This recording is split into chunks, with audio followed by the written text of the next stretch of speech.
Deməli belə, uşaqlar biz bugün danışacağıq Arximed qüvvəsindən. Arximed qüvvəsindən danışmağa başlayarkən onu da qeyd edeyim ki, bu videoza yerləşdiriləcək YouTube kanalımızda qüvvəsi. İndi Arximed qüvvəsi nədir uşaqlar? Arximed qüvvəsi nədir, harda yaranır, nə cür yaranır?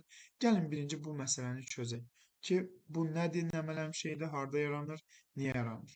Bax, bir qab götürək, qabın içərisini müəyyən hissəsinə qədər maye ilə doldurmuş olaq. Bax, qab götürmüşük, qabın içərisini, müəyyən hissəsini nə ilə dolduraq uşaqlar? Maye ilə doldurmuş olaq. İndi baxın uşaqlar, qabın indi kənarlara çıxırıq. Su qaldı, kənarlara çıxa bilən maye. Hə. İndi nə edirik? Bunun içərisinə də bir kub qoyuruq. Kub da bilirsiniz də, dörd tərəfi bir-birinə nə cürdür uşaqlar? Bərabərdir. Qabın içərisinə mayeni çəkdik inşallah. İndi nə qoyuruq içərisinə? Bir dənə kub yerləşdiririk. Uşaqlar, bu kuba dörd tərəfdən qüvvə təsir edir. Məsələn, sağdan göstərilən təsir qüvvəsini F1 ilə işarə edirik. Soldan göstərilən təsir qüvvəsini F2 ilə işarə eləyək. Yuxarıdan göstərilən təsir qüvvəsini F3 ilə işarə eləyək. Aşağıdan göstərilən təsir qüvvəsini F4 ilə işarə eləyək. Bu mayeyə batırılmış bu cismə təsir edən 4 qüvvə haqqında danışmağa başlayanda bir şey bir daha xatırlayaq ki, biz təzyiqdə danışmışdıq ki, təzyiq nəyə bərabər idi? Səthə göstərilən təzyiq qüvvəsinin səthin sahəsinə olan nisbəti.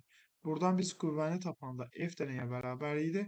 P vurulsun S-ə bərabər idi. Mayedə təzyiq nə cür açılırdı? Biz mayələrdəki təzyiq üçün nə deyirdik? Rho, J, H deyirdik. Onda düsturumuz nə şəkil alacaq? Təzyiq qüvvəsi üçün Rho, J, H, S düsturunu alacaq. İndi uşaqlar, diqqət edirsiniz, təzyiq qüvvəsi nəyə bərabər oldu? P vur S-ə bərabər oldu. Burada P-ni də Rho, J, H kimi açdıq. Deməli, təzyiq qüvvəsi Rho, J, H, S oldu. İndi uşaqlar, çox diqqətlə qulaq asın bu hissəsinə. Bax, F1 qüvvəsini taparkən biz nə edəcəyik? F1 nəyə bərabərdir? Rho, J, diqqət eləyin, eyni növ maye olduğuna görə, yəni burada fərqli ikinci bir mayədən söhbət getmir ki, ona görə burada Rho1 falan yazmağa ehtiyac yoxdur. J də, yəni bilirsiniz də, sabit bir kəmiyyətdir. J1 yazmağa ehtiyac yoxdur. Amma H1 yazırıq.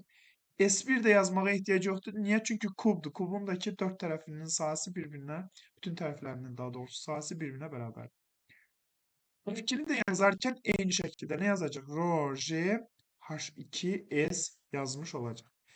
İndi uşaqlar, diqqətlə qulaq asın. Buradakı F1 qüvvəsinin üzərindəki maye sütununun hündürlüyü H1 bu qədərdir. F2 qüvvəsinin üzərindəki maye sütununun hündürlüyü H2 də bir bu qədərdir. Mən biraz dalğa göstərsəm də, siz bilirsiniz ki, buradakı H2 ilə H1 nə olacaq? Təxminən bir-birinə bərabər olacaq. H1 ilə H2 nədir uşaqlar? Bir-birinə bərabər. İndi uşaqlar, əgər burada H1, H2 də bərabərdirsə, çünki Rho bərabər idi, J bərabər idi, S bərabər idi, onda F1 nəyə bərabər olacaq? F2-yə. F1 F2-yə bərabərdirsə, onda bu qüvvələrin təsiri ilə F1 F2 qüvvəsinin təsiri ilə məsələn, F1 nə sola apara biləcək, F2 də nə sağa apara biləcək. Yəni, çünki bu iki qüvvə bir-birini nə etdi uşaqlar? Tarazlaşdırdı. İndi gəlin baxaq görün, bəs F3 qüvvəsi və F4 qüvvəsi haqqında nə deyə bilərik? Yenə deyirəm, baxın uşaqlar, F buradakı təzyiq qüvvəsini taparkən bu düsturdan aldıq ki, F təzyiq qüvvəsi P vurulsun nəyə bərabərdir? S-ə bərabər. F təzyiq P vur S-ə bərabərdir. P-nin yerinə biz burada Rho, J, H yazdıq. Düsturumuz Rho, J, H, S oldu. F1 tapanda Rho, J, H1S, F2'ni tapanda isə Rho, J, H2S aldı. Görürük ki, burada H2 ilə H1 nədir?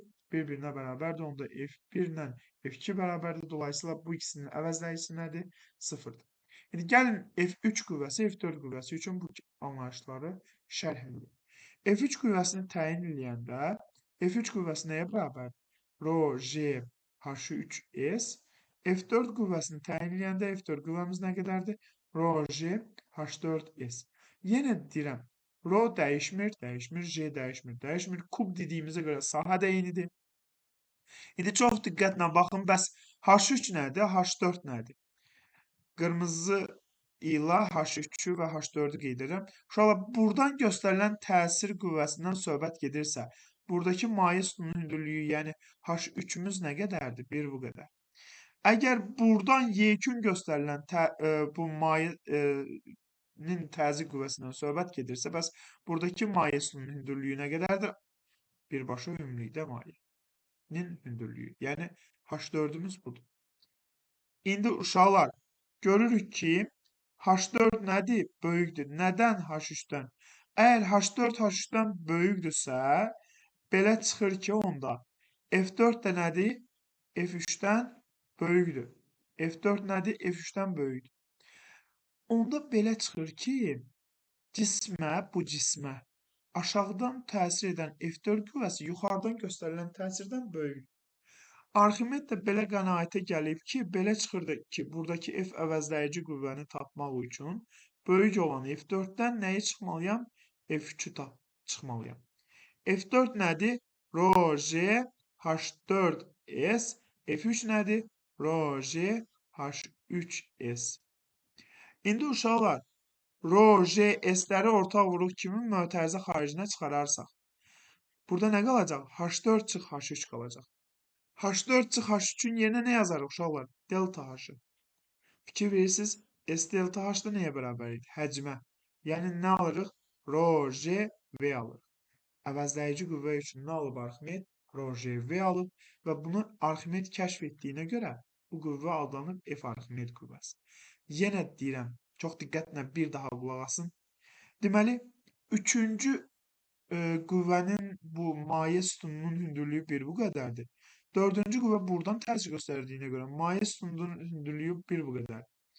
Biz görürük ki, deməli, nə böyükdür nədən? H4 böyükdür nədən? H3-dən. H4 böyükdürsə, avtomatik F4 böyükdür. Nədən F3-dən? F4 də böyükdürsə, uşaqlar, diqqət eləyin, əvəzləyici qüvvəni tapanda Arximed böyükdən kiçiyə çıxıb, F4-ün yerinə Rho j h4s yazıb, F3-ün yerinə də Rho j h3s yazıb. Burada Rho j s-lər ortaq vuruldu. Çıxarsaq mötərizə xaricinə H4 çıx H3 qalacaq. H4 çıx H3-dəki bir delta H-ı verəcək. Deməli, onda Rho j s delta H da bizə nəyə bərabərdir? V-yə. Ona görə Rho j v alır. Onda belə çıxır ki, mayeyə batırılmış cisimlərə aşağıdan yuxarıya doğru yönəlmiş bir təsir qüvvəsi var. Həmin bu qüvvəyə də nə deyirlər uşaqlar? Arximed qüvvəsi deyirlər. Həmin bu qüvvəyə də nə deyirlər uşaqlar? Arximed qüvvəsi deyirlər. Yəni, Arximed kəşf etdiyinə görə bu əvəzləyici qüvvə Arximed qüvvəsi adlanır. Arximed qüvvəsi hansı istiqamətdə yönəlir desələr, deyəcəksiniz ki, həmişə yuxarıya doğru yönəlir. Yadınızda saxlayın, Arximed qüvvəsinin istiqaməti hara doğrudur? F Arximedin istiqaməti hər zaman yuxarı. Sağa, sola, müəyyən bucaq altına meyl etmiş bu halları gözdən keçirdik. Belə bir şey yox. İndi uşaqlar, belə deyək də, Arximed qüvvəsi üçün yekun olaraq bir düstur aldıq ki, Rho, maye və batan vur J şəklində. Zəhra, başa düşdük bu Arximedin özünün izahını. Bəli, müəllim. İndi uşaqlar, Arximedi qayda olaraq izah etməyə çalışaq. Qayda olaraq da izah etməyə çalışaq. Riyazi ifadəsini izah etdik ki, niyə Arximed qüvvəsi var? Baxın uşaqlar, bir cisim götürürəm. Məsələn, bunu səth üzərinə qoyuram. Bu cismin əgər kütləsi m-dirsə, aşağıya göstərdiyi bu mg, yəni cismin dayağa və yaxud askıya göstərdiyi təsir çəki adlanırdı və o çəki nəyə bərabərdir? Mg-yə bərabərdir. İndi uşaqlar, biz bu cismi maye ilə dolu qaba atmış olsaq, bir qaba atmış olsaq, bu zaman nə baş verəcək? Biz bilirik ki, artıq cisimləri yuxarı qaldıran nə var? Suyun səthinə qaldırmağa çalışan Arximed qüvvəsi var. Cisimləri suyun səthinə qaldırmağa çalışan nə var uşaqlar? Arximed qüvvəsi də var. İndi uşaqlar, məsələn, bunun deyək ki, fərzləyək ki, 2 idi. kütləsi 2 kiloqram idi. J də 10 olduğunu nəzərə alsaq, onda çəkisiz vakuumda nəyə bərabərdir? 20 Newtona. Fərz eləyək ki, Arximed qüvvəmiz var. Gəlin bunu birazca səliqəli edək. Deməli, burada bizim fərz eləyək ki, Arximed qüvvəmiz var. Fərz etmirik də, zaten suya batırmış bütün cisimləri yuxarı qaldıran Arximed qüvvəsi var. Və Arximed qüvvəsi də, məsəl üçün, olsun 7 Newton. İndi uşaqlar, bunun çəkisi nə olacaq? Məsələn, çəki nədir? Cismin dayağı və yaxud askıya göstərdiyi təsir qüvvəsi. Bunun aşağıya doğru yönəlmiş təsir qüvvəsi olan çəkisindən söhbət gedir ki, ağırlıq qüvvəsi deməyək. Çəkisi nəyə bərabər olacaq? İndi uşaqlar, diqqət eləyin. Normalda vakuumda çəkisi 20 Newton idi, 20 Newton idi. Arximed yuxarı yönəlib və 7 Newtona bərabər olduğuna görə, Arximed yuxarı yönəlib 7 Newtona bərabər olduğuna görə, onda buradakı çəkisi nə qədər olacaq? P mayedəki çəki nə olacaq? 13 Newton. Çünki uşaqlar, fikir verin, elə bir ki, bu aşağıya burada səth olsa, aşağıya müəyyən bir qüvvə ilə təsir etməyə çalışanda Arximed 7 Newtonla onu yuxarı qaldırır. Bunun normalda vakuumda aşağıya göstərdiyi təsir qüvvəsi nəyə bərabərdir? 20 Newtona bərabər idi. İndi burada Arximed var və o yuxarı doğru yönəlib 7 Newtona bərabərdir və cismin çəkisini 7 Newton azaldır. Belə bir yekunlaşma apara bilərik ki, Arximed qüvvəsi cismin deməli, daha doğrusu cismin vakuumdakı çəkisi mayedəki çəkisindən nə qədər fərqlənir? Arximed qədər fərqlənir. Bir daha deyirəm. Cismin vakuumdakı çəkisi mayedəki çəkisindən nə qədər fərqlənir? Arximed qədər fərqlənir. Əlbəttə, harda daha azdır çəki? Mayedə. Niyə? Çünki dayağa təsir göstərməyə çalışan cismi yuxarı doğru qaldıran nə var? Arximed qüvvəsi var. Və yaxud da ki, bu cismi deyək ki, heç dayaq çəkməyək, uşaqlar. Çaşqınlıq yaratmasın dayaq sizdən. Məsələn, yuxarıdan asaq.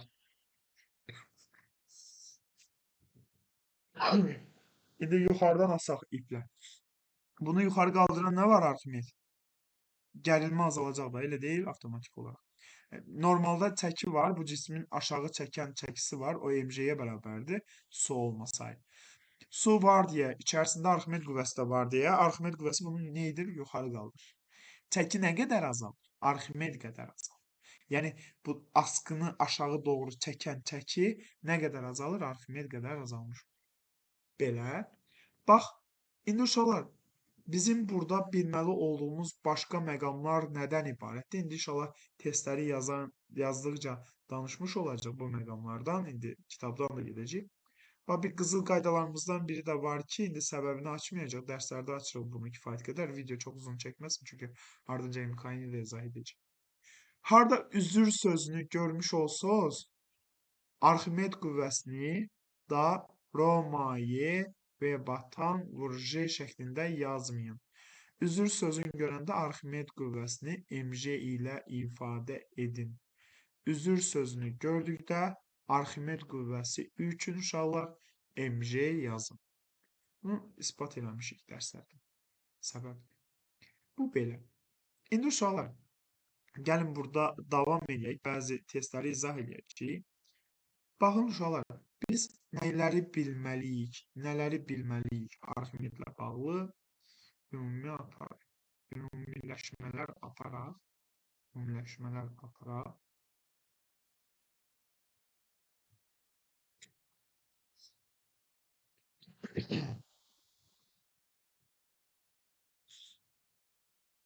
Burada qarışıqdır əslində.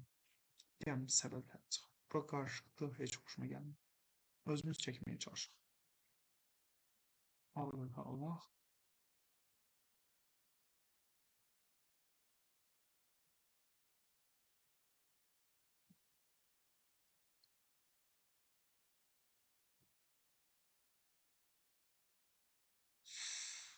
Arximedin indi bir neçə bilməli olduğumuz xüsusi məqamları var.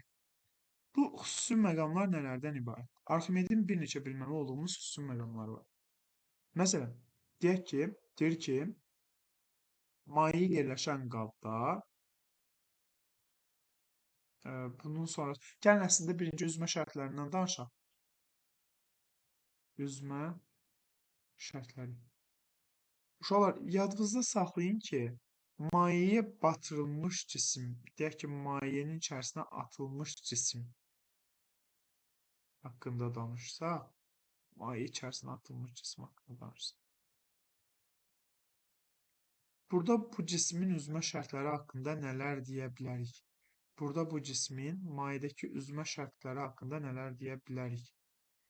Yadınızda saxlayın ki, birinci, əgər cismin sıxlığı böyükdürsə mayenin sıxlığından, bu zaman cisim mayedə batar.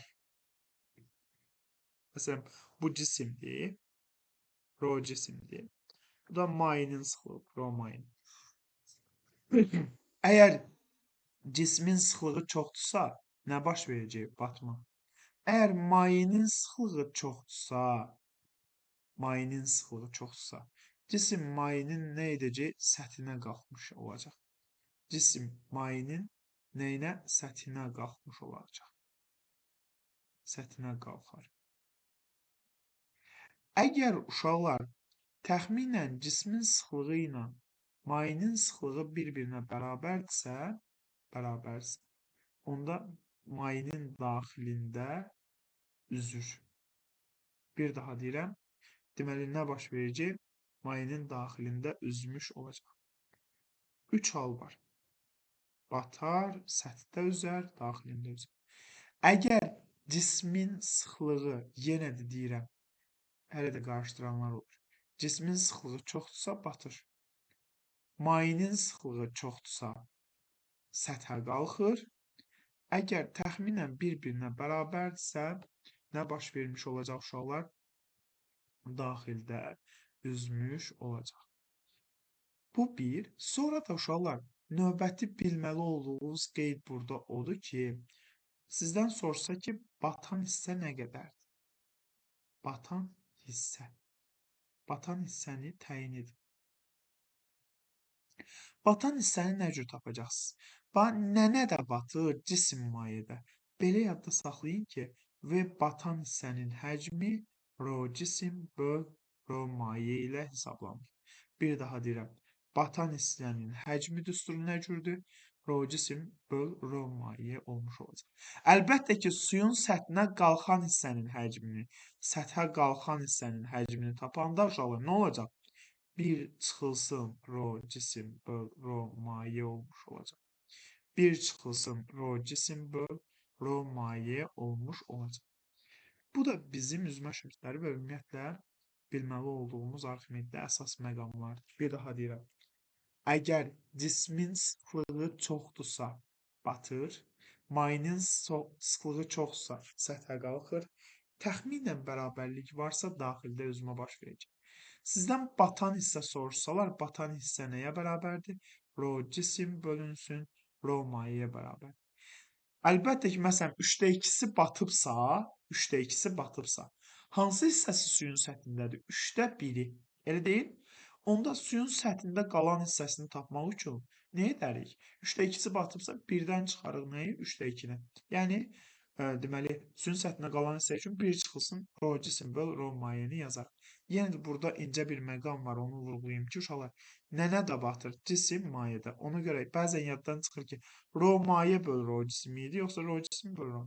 Yadda saxlayın ki, cisim batır, nədən mayedə? Ona görə rho cisim bölünsün nədir?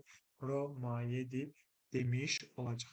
Gəlin ümumiyyətlə bir baxaq görün dərsdə varmı uşaqların yenə də xeyli hissəsi qoşulmayıb dərsə, amma biz məcbur davam edək. Uşaqlar, 2 dəqiqə duraqlayayım mən burada.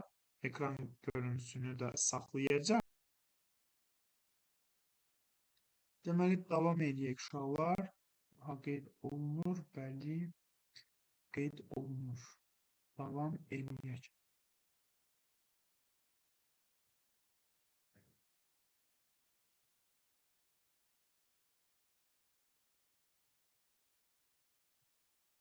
Aha.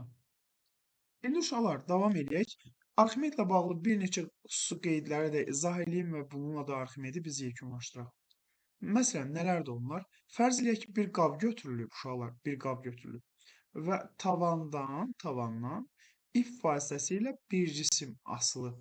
Tavandan ip vasitəsilə bir cisim asılı. Və içərisində əlbəttə nə var? Maye var. Bu zaman deyir ki, ipdə yaranan T gərilmə qüvvəsini tapın. Nə cür taparıq? Bu cismi biz bilirik ki, aşağı çəkən nə var? MJ var. Mayeyi batırılıbsa yuxarı qaldıran nə var? Arximed qüvvəsi var. İndi uşaqlar, ipi aşağı çəkir də, çəkən zaman gərilmə hansı istiqamətdə yönəlir? Yuxarıya doğru. Gərilmə də hara oldu? Yuxarıya doğru oldu. Biz nə deyə bilərik? Tarazlıqda belə qaldığına görə, tarazlıqda olduğuna görə. Uşaqlar, əgər tarazlıqda olmasaydı, məsələn, F Arximedlə T gərilmənin cəmi böyük olsaydı, F Arximedlə T gərilmənin cəmi böyük olsaydı, onda nə olardı? Bu cisim yuxarı qalxardı. Razıyıq? Əgər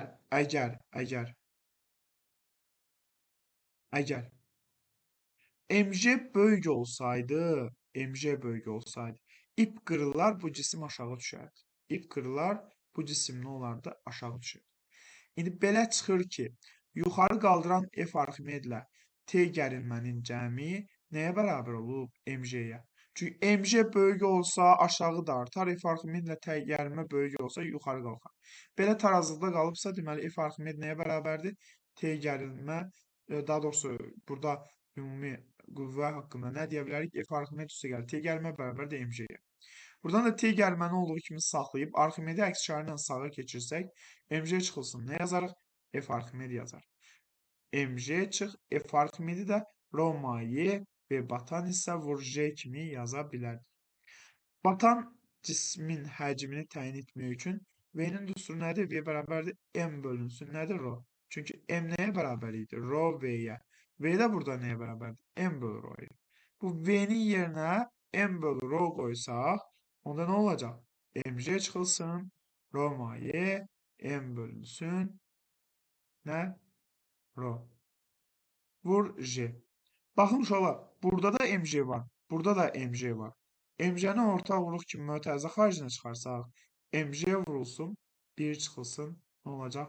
Rho maye bölünsün, rho cisim olmuş olacaq. Çünki cismin kütləsi idi də, buradakı cismin batan hissəsi idi. M cisim bölünsün, rho cisim. Belə. Deməli, nə olmuş oldu uşaqlar? Deməli, buradakı situasiyada vəziyyət necə oldu? T gəlmə qüvvəsini təyinlədik. T gəlmə qüvvəsi də MJ çıxılsın, rho maye MJ vurulsun, 1 çıxılsın, rho maye bölünsün, rho cisim olmuş oldu. Bu situasiya üçün. İndi uşaqlar situasiyamızı belə eləyək. Gəlin baxın, bu situasiyanı belə eləyək. Bu situasiya üçün belə eləyək ki, məsələn, bu cisim, uşaqlar, bu cisim, yəni bu qabdakı bu cisim, qab olsun, qabın ağzını açıq qoyaq. Bu dəfə uşaqlar döşəməyə bağlansın.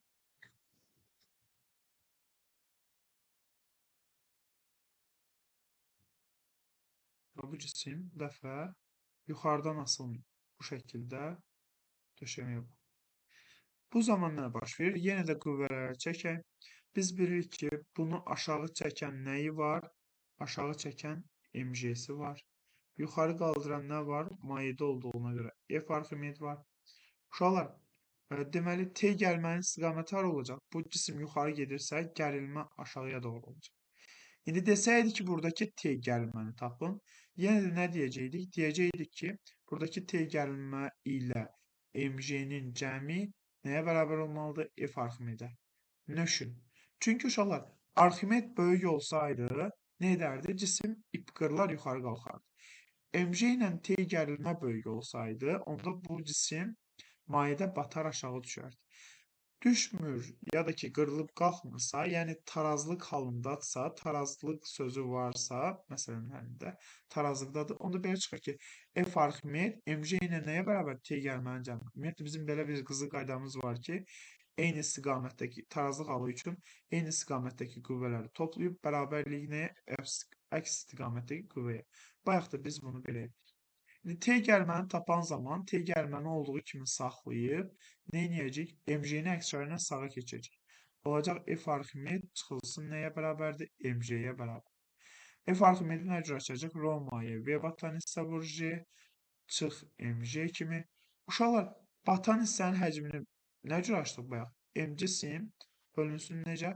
Rho cisim kimi açmış olduq. Burada biz bu batan hissə üçün, bu batan hissə üçün nə yaza bilərik? Və batan üçün yaza bilərik ki, M cisim bölünsün, Rho cisim yaza bilərik. Baxın uşaqlar, hər tərəfdə MJ var. MJ-ni yenə də bayaqki kimi, orta qutbu kimi mötərizə xaricində çıxarsaq nə olacaq? Burada qalacaq nə? Rho mayi bölünsün, Rho cisim çıxılsın, 1 qalmış olacaq. Bu da bizim nəyimiz oldu uşaqlar? Əgər döşəmədən bağlanılarsa T gəlmə qüvvəsinin düsturu.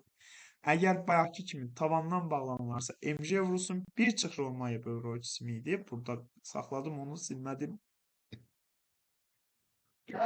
Tavandan yuxarıdan asılıbsa. Bu aşağıdan döşəməyə bağlanmışsa su olan qabın döşəməsinə onda MJ vursun Romaya böl Rho cisim çıx 1 şəklində. Uşaqlar burada sualı olan var. Müəllim, mən tam bilmədim.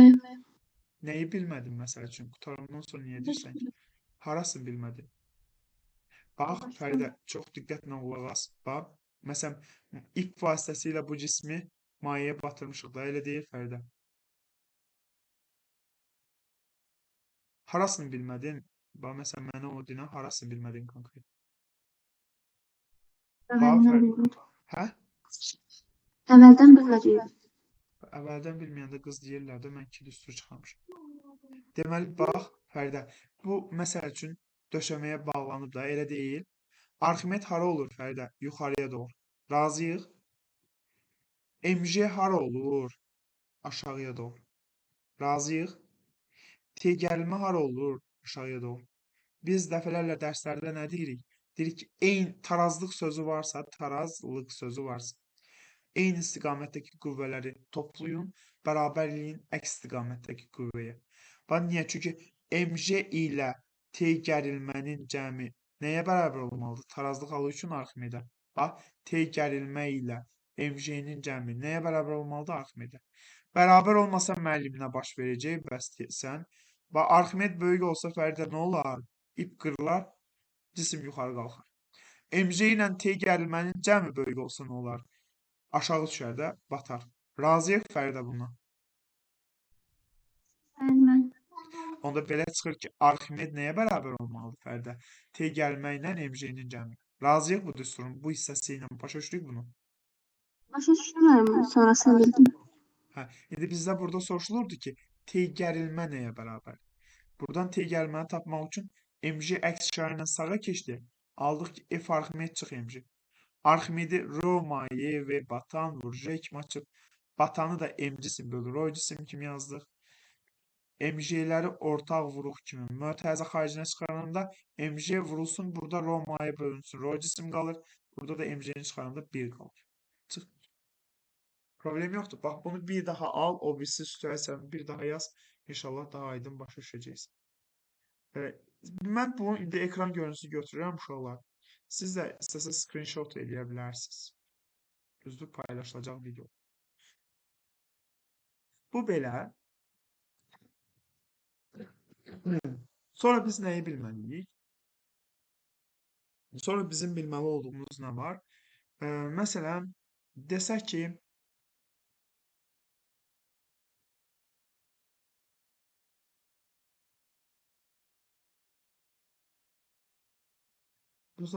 tərpənməz və tərpənən bloklardan asılmış cisimlər fərz eləyək.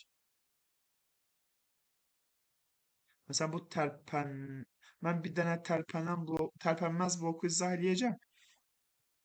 Deyəcəm ki, bəs tərpənəni nə cür öyrənərsiniz? Deməli, məsələn, uşaqlar, maye ilə dolu bir qaba, məsələn, bunun içərisində maye var, bu qabın içərisində maye var. Tərpənməz blok vasitəsilə bir cisim salladılıb. Burada bir cisim salarıq. Bunun hətta sağ tərəfində də qüvvə yox, bir cisim qoyaq.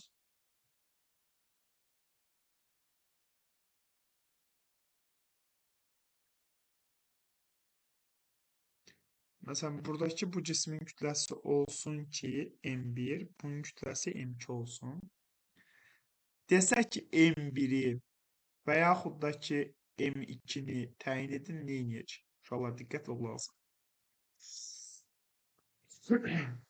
Bu cismin kütləsi M1-dirsə, bunu aşağı çəkən nə var?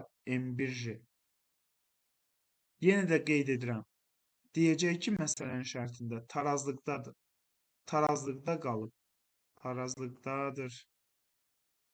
İndi uşaqlar, tarazlıqdadırsa, burada nə yaranacaq? Gərilmə qüvvəsi var və T gərilmə nəyə bərabərdir? Elə M1J-yə. Niyə? Çünki aşağı çəkən M1J isə buradakı T gərilmə nəyə bərabər olmalıdır? M1J-yə.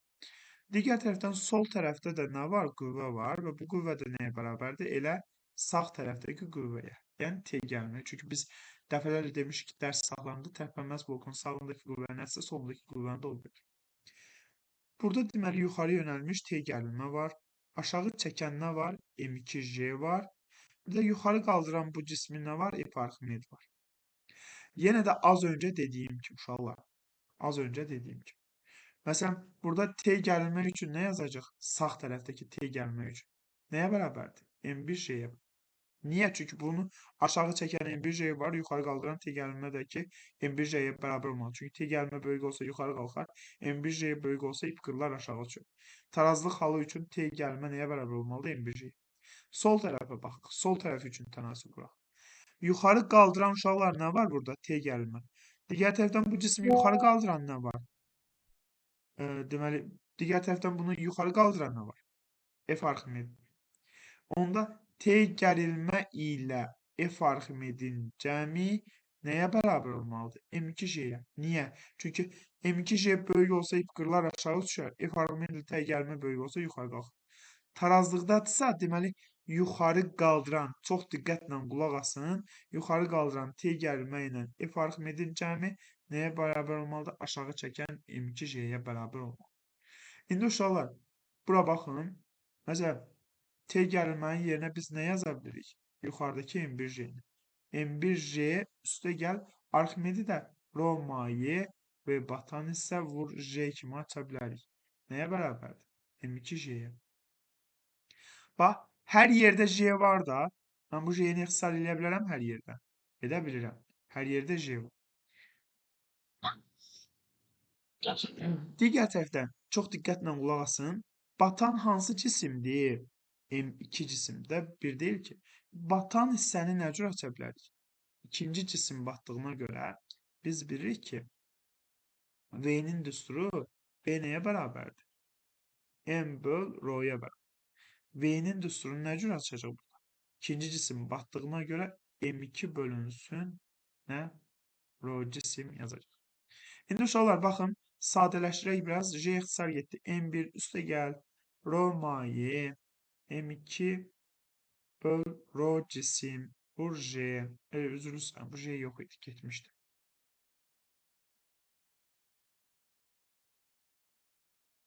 Bərabərdir M2 qaldı. Məsələn, uşaqlar bizdən buradan M1-i soruşsalar, məsələn, M1-i soruşsalar, M1 nəyə bərabər olacaq? Bu ifadə sağa keçəcək. M2 çıxılsın. Nə olacaq? Rho maye M2 böl rho cisim olacaq. Buradan da uşaqlar nə edərik? Diqqət edin. M2-ni ortaq vuruq kimi mötərizə xaricinə çıxaracaq. Nə olacaq? M2 vurulsun. 1 çıxılsın. Rho maye bölünsün nə? Rho cisim olmuş olacaq. Belə. Yəni biz M1-i təyin etmək üçün M1 biraz əqribli oldu. M1-i təyin etmək üçün bax belə bir düstur nə etmiş olduq? Almış olduq. Belə bir düstur nə etmiş olduq? Almış olduq. İndi uşaqlar, çox diqqət edin bu yaşlı aldığım düstura. Əgər burada tərpənən blokda görsəz, Sadəcə olaraq yadınızda saxlayın, bura böl 2-ni atacaq. Səbəb nədir? Qüvvədə 2 dəfə qazanc məsələsidir. Əslində dərslərdə isbat etmişəm. İndi də danışsam, video çox uzun çəkəcək. Ona görə onu izah etmirəm. Bu belə. İndi mən Arximed qüvvəsi haqqında bir qeyd də deyim. Uşaqlar bunu başa düşmədinizsə Fəridə və digərləri uşaqlar sualınız varsa deyin.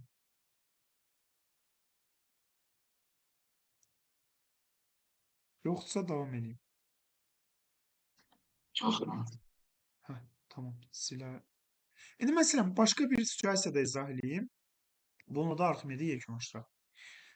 Desək ki, bax çox diqqətlə qulaq asın, fərz eləyək ki, heç mən izah etməmişəm, bu qəbula sual düşür.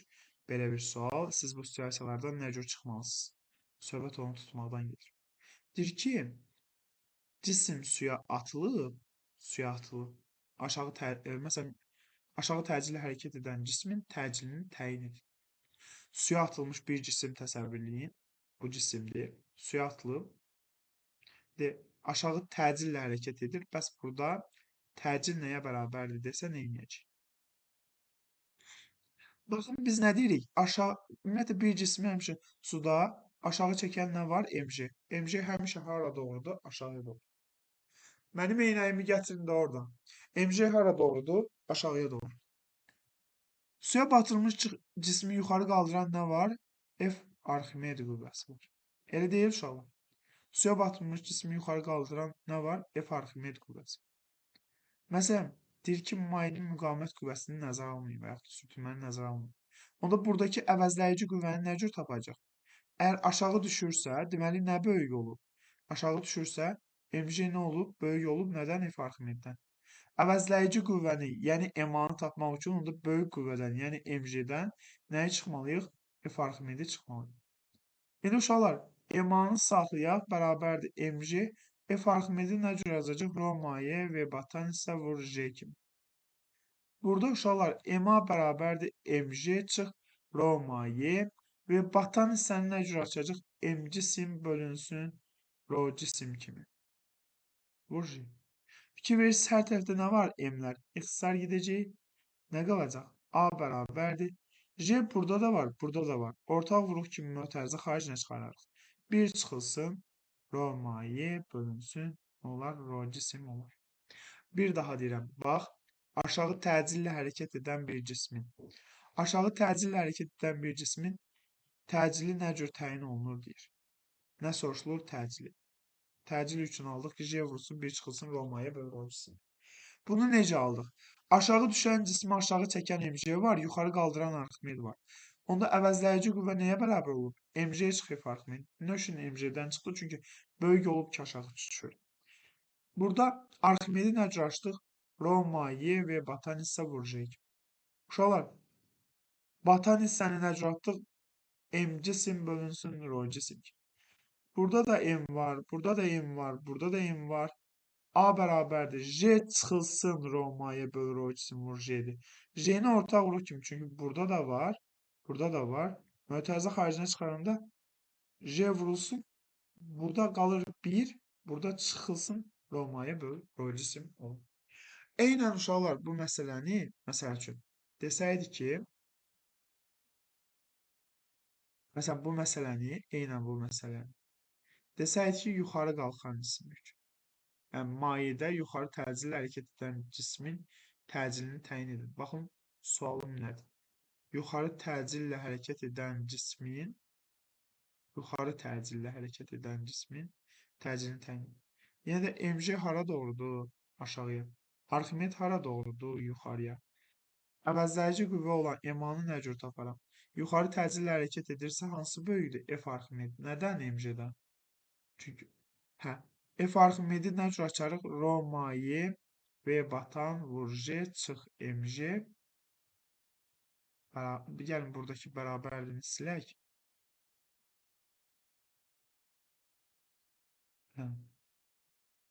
Bərabərdir nəyə? MA-ya. Digər tərəfdən V nəyə bərabərdir? M böl rho-ya. Yəni bu V-ni nə cür açarıq? M böl rho kimi açarıq. Yenə də bu M-lər ixtisar gedəcək. Nə qalacaq? A bərabərdir. J burada da var, burada da var. Ortaq vurulub kimi mötərizə xaricinə çıxarırıq. J vurulsun, rho maye bölünsün, rho cisim, rho maye bölünsün, rho cisim.